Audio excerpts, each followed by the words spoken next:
The AI race comes down to who can make cheap energy abundant at scale, and that's why you see so much talk right now about nuclear, because there's a lot of potential there that could solve this problem. And it comes down to the AI race because AI is what's generating this massive demand for energy.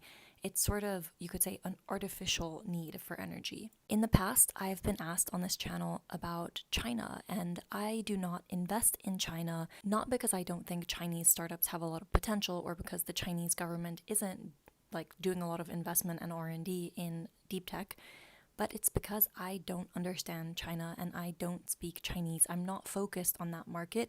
I want to become an expert in specific areas, and that's why I started with investing in the EU. I'm just reading Chamath's newsletter, and he's talking about how he and Elon think that initially with this massive demand for clean energy should come from renewables and solar, which are faster to deploy.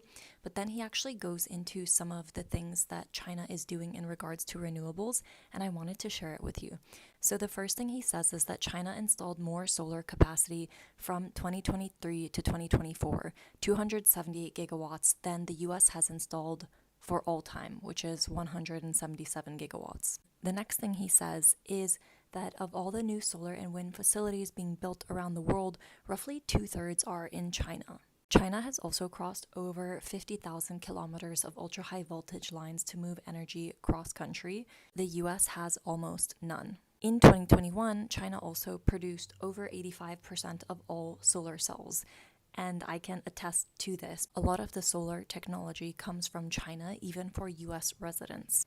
In addition to this year in 2025, China has 33 nuclear reactors under construction, while the US has none. China has better regulatory processes and therefore benefits from infrastructure being deployed quickly. If you look at the numbers, you can actually conclude that when it comes to solar, China is doing better than the US. The key thing to distinguish here between the US and China is that China benefits through very centralized decision-making processes and control, whereas the US is decentralized and relies on market-driven competition and distributed decision-making.